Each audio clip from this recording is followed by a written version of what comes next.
before we start, I saw something come across my news feed that I found interesting. So just a couple words about this lady here, Mother Diana. And I found, I found her interesting because she is just been voted to become a bishop, hasn't been installed yet.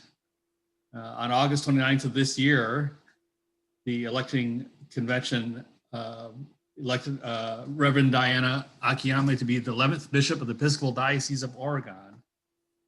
And the reason that's significant is she will be the first Asian American bishop of in the Episcopal Church. And she is, yeah, so I thought it was cool. She's currently serving as a vicar at St. Augustine's Episcopal Church in Kapau, Hawaii, and is the dean of Waihalu School of Formation. And she was ordained in 1988 in the Diocese of Eastern Oregon. Japanese American. Yeah, it's also interesting. This was the first all online election of a bishop in the Episcopal Church. Really? Wow. Yep. So they didn't meet in person. Most of the delegates reported from their homes. Some reported from parish settings. And a head table was established to oversee the election proceedings at All Saints Episcopal Church in Portland. I about her, but she's making the news right now, so I thought I'd add her in there. Good for her. Yep, that's what I thought. So Gene Robinson, he's an interesting character. I watched a couple of documentaries about him and read one of his books, and he's an interesting fellow. As you all know, he's the first openly gay man to be elected bishop, and was the bishop of the Diocese of New Hampshire.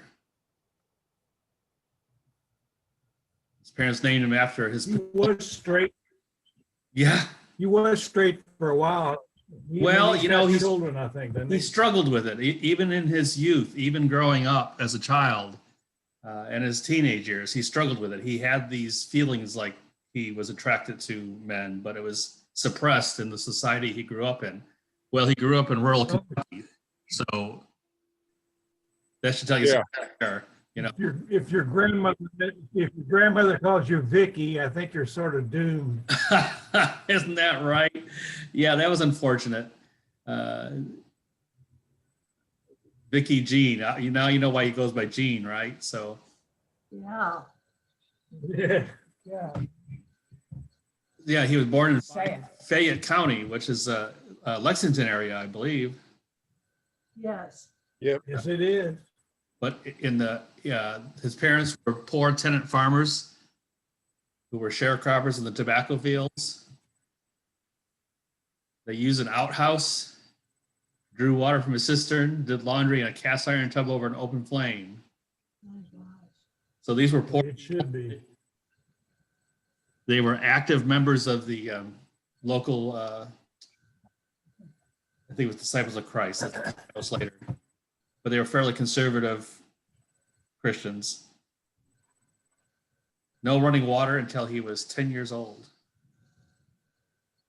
Disciples of Christ, that was it. Yeah, I grew up in the Disciples of Christ Church.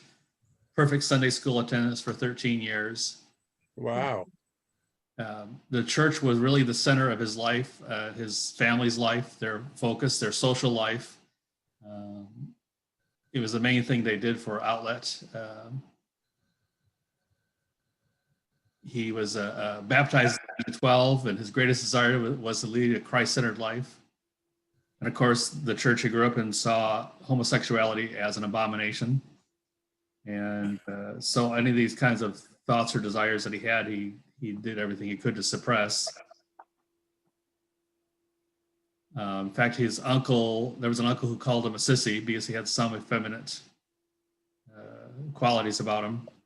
Although, you know, I've seen 2 videos on him. He doesn't appear all that effeminate to me. Maybe just a little bit, but nothing that I would automatically assume he was gay. You know, some people are very obvious. And sometimes you see people who are feminine and you're totally wrong. You think they are gay and they're not. So you get really, it's hard to tell if someone's gay or not. So I don't know what his uncle picked up on that he would call him a sissy, but obviously that's going to affect him. And even in childhood, he got beat up a couple of times in early adolescent days. So people were picking up on his being different. And as kids and adults and other human beings can be so mean and commit violence and hatred against people who are different than them, whether it's homosexuality or anything else. So he was the victim of that sometimes. So I think he's always been gay. He just didn't act on it right away because he grew up in a conservative Disciples of Christ church that taught it was an abomination. So he knew it had to be wrong. So he went to the University of Swanee. And the reason he went is because they offered him a full scholarship. And he graduated from there in 1969. And actually, his intention was to study medicine. But at that point, of course, being a Swanee, he fell in love with the Episcopal Church and became Episcopalian and felt a call to the ministry. So he went from there to seminary. In the year he graduated from Swanee was 1969, which he talks about in his book, that being the year of the Stonewall riot. Have any of you heard of the Stonewall riot? Oh, yeah. Yeah. Oh, yeah. Oh, really? Oh, wow. Okay. I don't recall that. Of course, I was only 8 years old at the time, but Had to be 9. yeah. But yeah, so apparently, as you all know, the Stonewall riots was some gay bars that were being raided constantly, and it turned into some riots. And Gene calls it the beginning of the gay rights movement. Those of you who don't remember, do you think that's the case? Was it the beginning of the gay rights movement in your minds and memories? Well, I didn't remember it at the time, but wasn't aware of it. But recently I've become aware of it. And I think it probably was. I mean, they finally got fed up and started to become active, against their oppression. Well, that's it. I mean, if you're going to oppress people rise up, right? So Yeah. Eventually. Eventually. yeah, I guess you get tired of being beat up. During that era of life, he said that he loathed himself. Yeah. And the older he got, the more he recognized that he had gay tendencies, would be how he looked at that time in his life. And he said about the task of trying to get himself cured, as some conservative Christian groups tend to think you can cure yourself of homosexuality. Went to therapy twice a week for 2 years. And by the time that was over, he felt like he was able to pursue meaningful heterosexual relationships. He wanted to get married and have children. And so he went from there, from seminary to intern year. He was the chaplain at the University of Vermont. It was there that he met his future wife, Isabella McDaniel, and they started dating.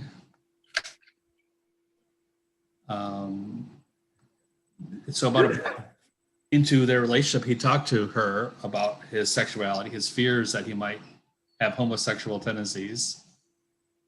He was worried that someday, in his words, that his attraction to men might one day rear its ugly head.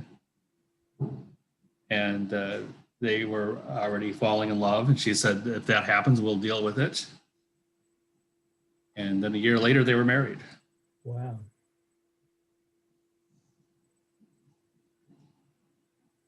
So 1970.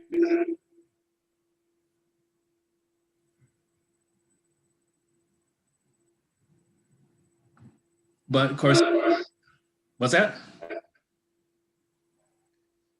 So as a priest now, and still feeling these homosexual leanings, He thought he needed to study the scriptures in depth to see if the traditional understanding of those verses that condemned homosexuality really meant what he had been taught that they were meant. Actually, I read it. There's a very short book he wrote called God Believes in Love. It's about 120, 150 pages. And I read that one. And half of the book is spent on those. There's 7 passages, I think, that are often used, including Leviticus, which tells you all kinds of things like when you should stone the women and not wearing mixed clothing and things that are absurd Levitical laws that nobody follows. Of course, that's the favorite one people quote, which always amazes me that you can cherry pick. Of course, I guess we all do that maybe, but I would like to accuse the conservatives of doing it, picking certain passages from the Bible and saying, well, this is the literal word of God and has to be followed. Well, there's all kinds of bizarre passages in Leviticus that nobody follows because nobody would reasonably follow. But he goes through those 7 passages, like I said, about half that book, where he explains the social setting of the time, the historical setting, and what the language of the original language probably meant, and why any of them are easy to reinterpret as some other meaning.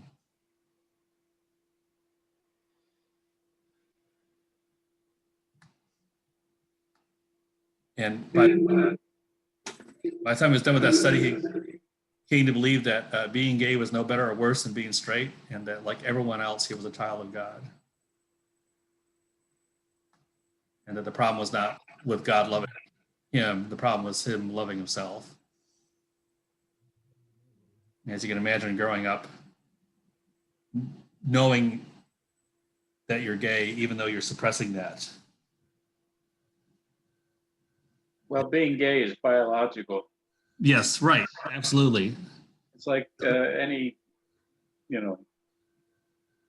Well, it is. I definitely, yes, that's the truth. I mean, it's just science. It's like saying global warming isn't real. Do you believe in global warming? Well, it's not a matter of believing in it. Right. It's a scientific fact. Exactly. And that's why if it's biological, how can you call it a sin and how can you ostracize people for what they are? Right. So I'm glad that there's a movement in the church overall, especially within the Episcopal church over the last couple of decades, to accept these people and even ordain them. Yeah. My daughter lives in Portland, and I was out there last Thanksgiving and volunteered at Trinity Church, the big cathedral, Episcopal cathedral, and the pastor of that church is gay and a very dynamic man. Mm-hmm. But very active church. I don't know what they're going to do this year because they usually have a big Thanksgiving food dinner they give to the homeless, and I'm not sure they're going to be able to do that this year. But anyway, I digress. Yeah.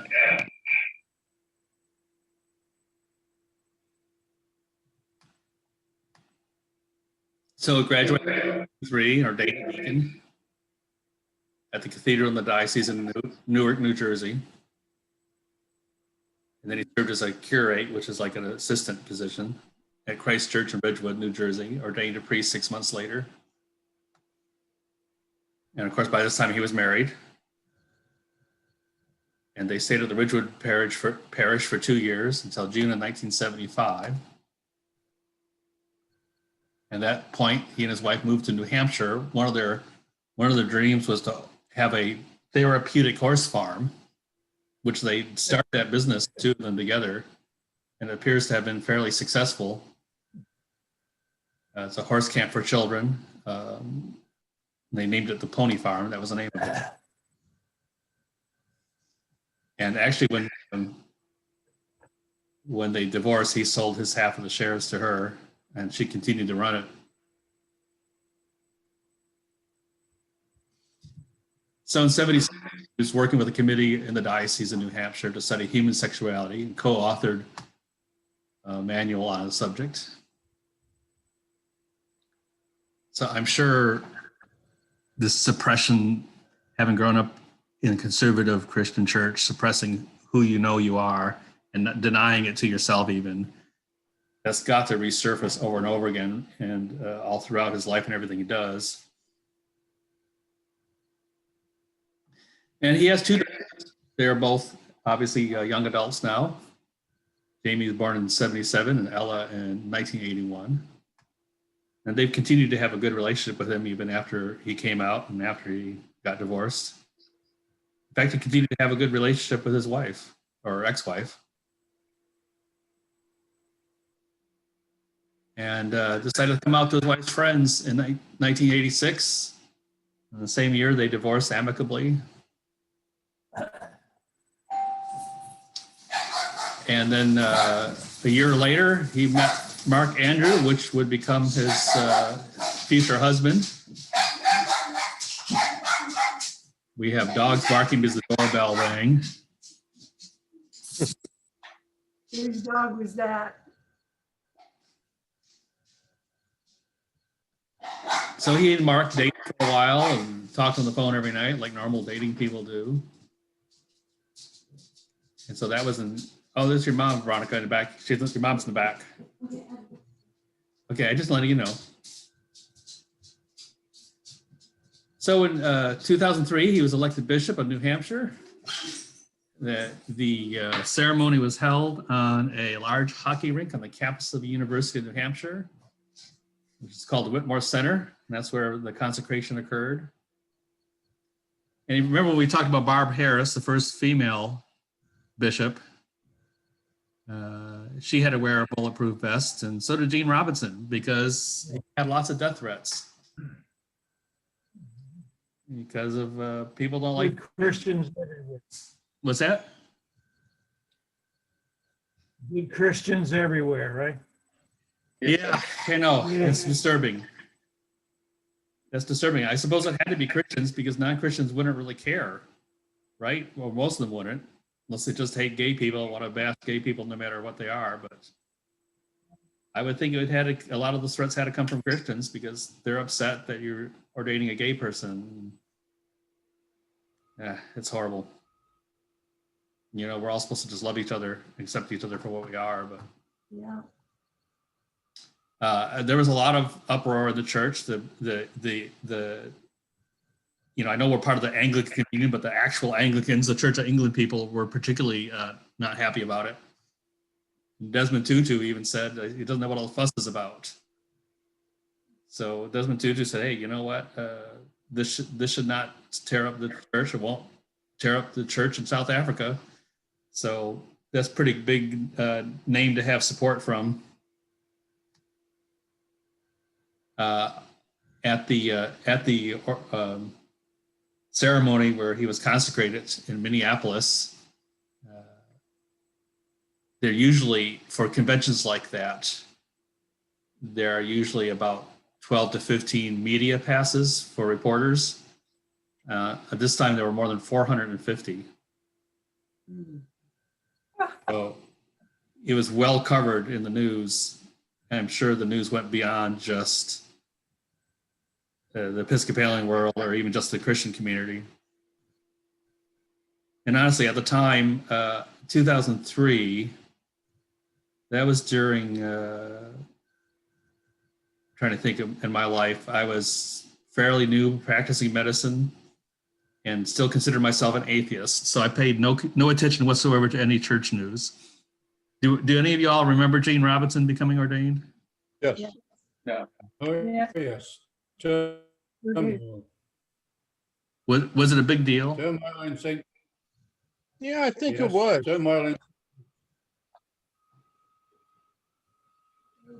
Hard to believe it's 17 years ago. Yeah. No.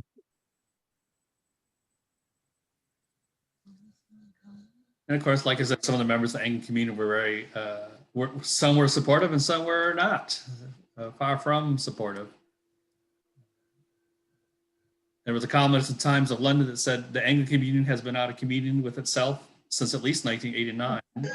Church appointed Harris. What's one more schism among friends? That's great. I like that. Yeah, I thought that was funny. The quotes from his book that I really liked. when you're trying to understand the plight of someone else, when you're trying to understand someone else's experience that has never been your experience, you begin by truly listening to him and his stories, really listening. And then, and this is the key, I think you believe his truth.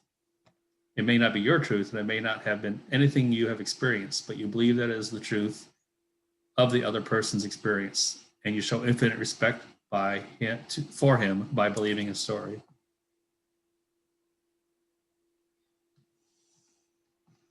Whose quote is that, Dave? Yes. That's from Gene Robinson's book that I read. Gene wrote that. And I like it. I think it's very insightful. Okay, well, it certainly is, and it certainly should, of course, it won't shame people. People that have, that are extremely prejudiced are, they don't feel shame for anything, unfortunately. I mean, you know, that's Yeah, what it is. I agree. Absolutely. But I do. I agree with you. That's a great quote. That's the way we should all be. That's the way we should approach other people and people that are different than us. Second commandment, love thy neighbor as thyself. Right. That's pretty much right. That's I keep coming back to that all the time. That's the fundamental. I mean, if we live Yeah. by that, you know, life would be great. Well, you know, Rob, that's one of my favorite passages from the Bible is when they asked Jesus what was the greatest commandment. Yes. Jesus thought it was important enough to name the two, right? Right. Love thy God as Greatest thyself. commandment. Right. He says, yeah, love the Lord your God with all your heart, mind, and soul. And Love thy neighbor as thyself. right, exactly. Really, just if I had to pick one passage from the Bible that I would call my favorite. That takes care of it. That's it. Yeah. Yeah, right. And that's exactly what Gene's quote is about, right? So,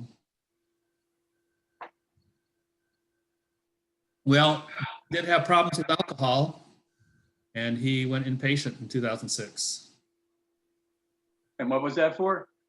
Alcohol abuse. Oh, But he overcame it and continued to be a bishop.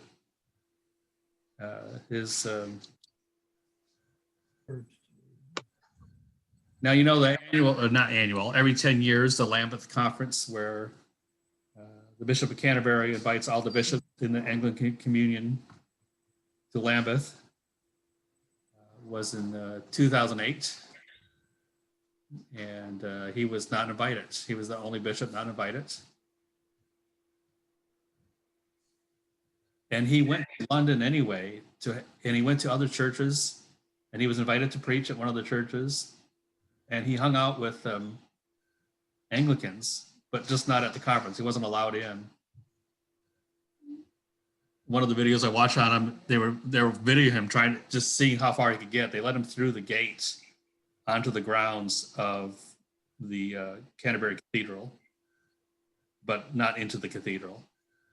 And in fact, the guards would not allow filming to continue.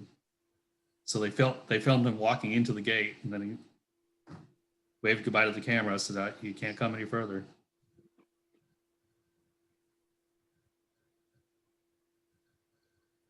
In 2009, he delivered the of Barack Obama's inaugural weekend by invitation of Obama, of course.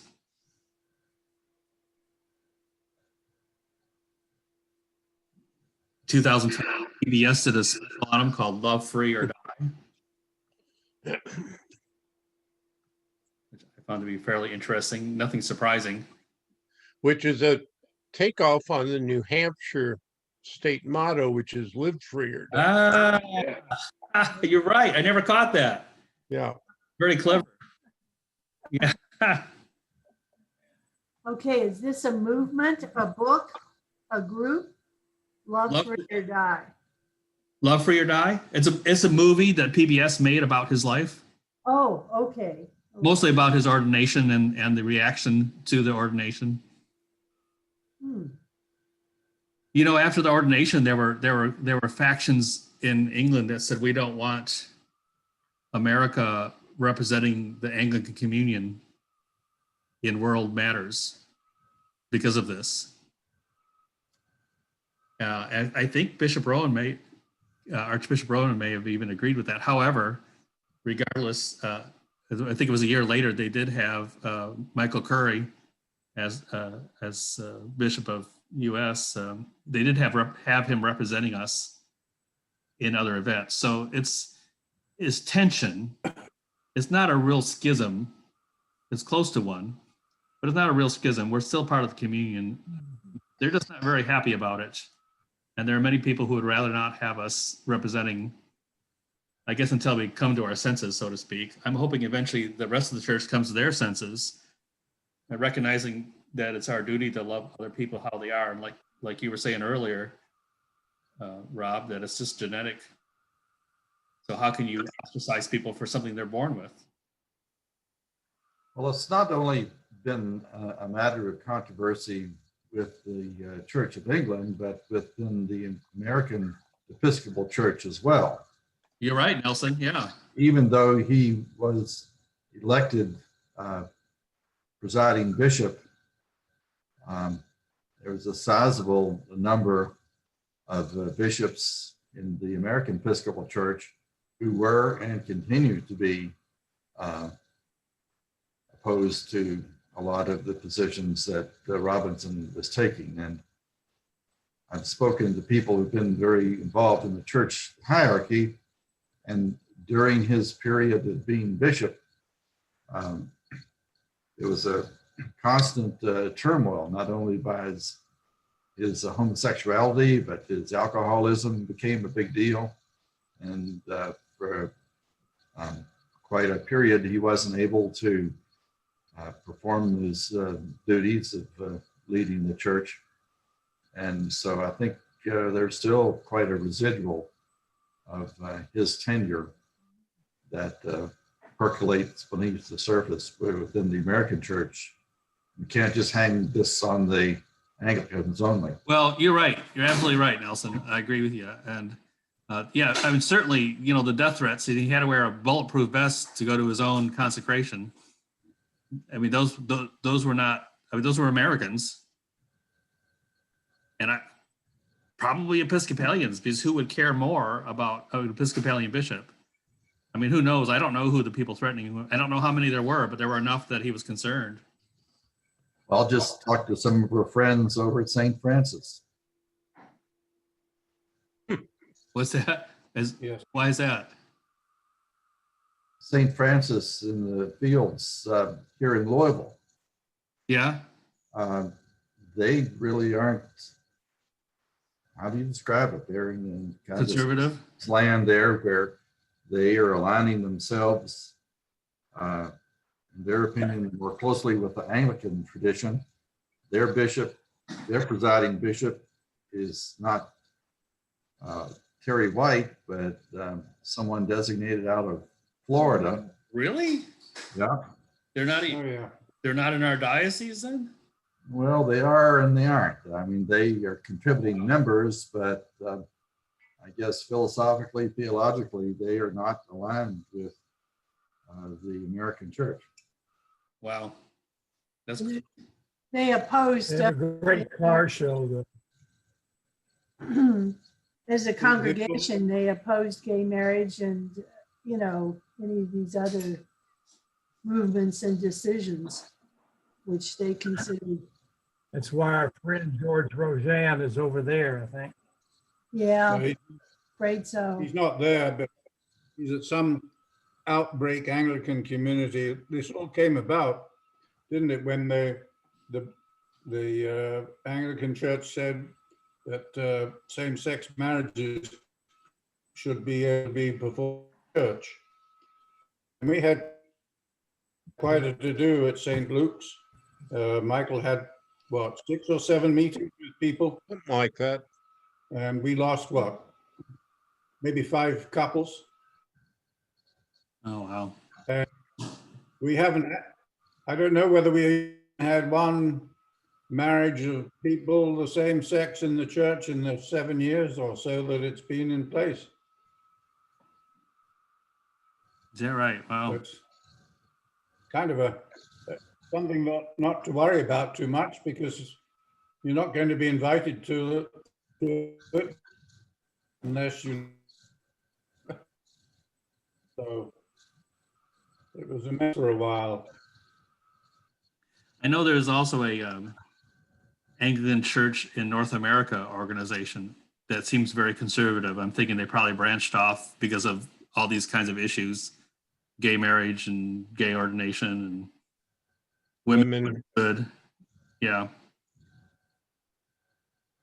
But aren't they, Peter, the church in England ordains women now, don't they? Am I incorrect? Yeah, they do ordain women. That's what I They thought. haven't got around to having a woman bishop.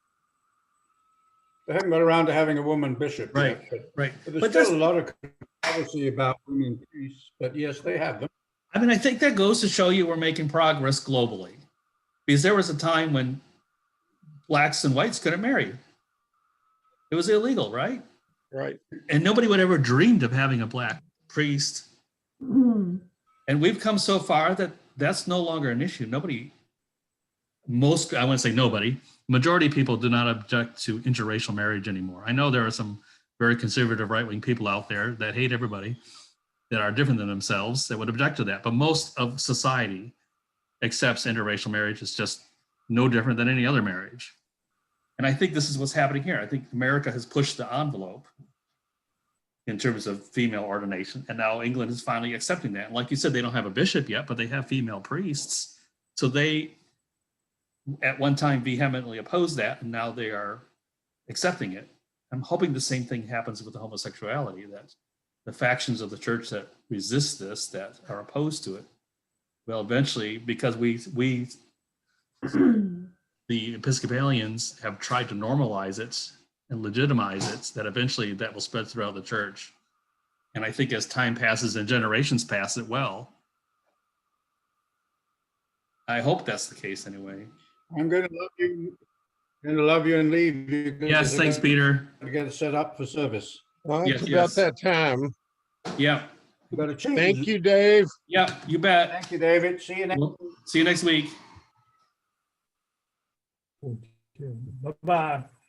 Bye, everyone. Let's see. Dave, you Yeah, appreciate yeah. this class. Thank you. Yeah. Thanks, Dave. See you later. Thank See you next week. Yep. Thank you. Thanks for coming.